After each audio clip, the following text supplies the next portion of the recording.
would help what they were pushing for. But recently at the University of Missouri, that activism was very, very effective. So would you suggest that kind of activism take place at other universities across the country? Well, John, I come from the 60s, a long time ago. There was a lot of activism on campus, civil rights activism, anti-war activism, women's rights activism. And I do appreciate the way young people are standing up and speaking out. Obviously, I believe that on a college campus there should be enough respect so people hear each other.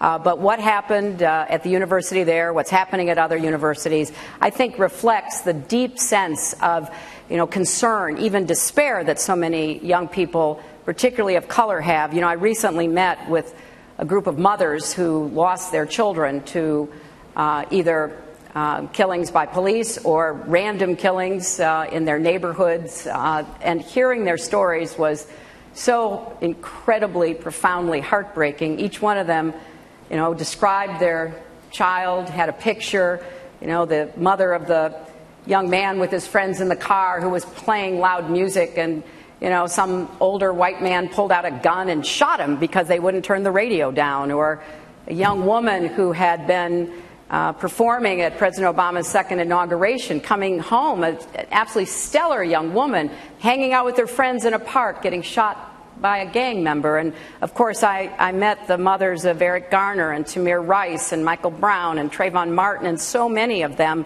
who have lost their children. So your original question is the right question, and it's not just a question for parents and grandparents to answer. It's really a question for all of us to answer. Every single one of our children deserves the chance to live up to his or her God-given potential, and that's what we need to be doing to the best of our ability in our country. Over to Kevin Cooney, please.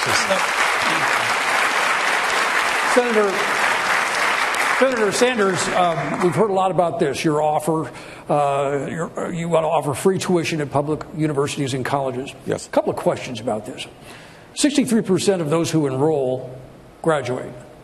First question, isn't this throwing a lot of money away if we're looking at a third of these people are not going to complete college? No, it is not throwing. It is an extraordinary investment for this country. Germany, many other countries do it already. In fact, as you remember, 50, 60 years ago, University of California, City University of New York were virtually tuition free. Here is the story. It's not just that college graduates should be $50,000 or $100,000 in debt. More importantly, I want kids in Burlington, Vermont, or Baltimore, Maryland, who are in the 6th grade or the 8th grade, who don't have a lot of money, whose parents, like my parents, may never have gone to college. Do you know what I want, Kevin? I want those kids to know that if they study hard, they do their homework, regardless of the income of their families, they will, in fact, be able to get a college education, because we're going to make public colleges and universities tuition free. This is revolutionary for education in America. It will give hope to millions of young people. Well, one of the things that you want to do is to have the states pay for about a third of this $70 billion plan, correct? Yes. There are 16 states that are running budget deficits right now. Where are they expected to come up with? Well,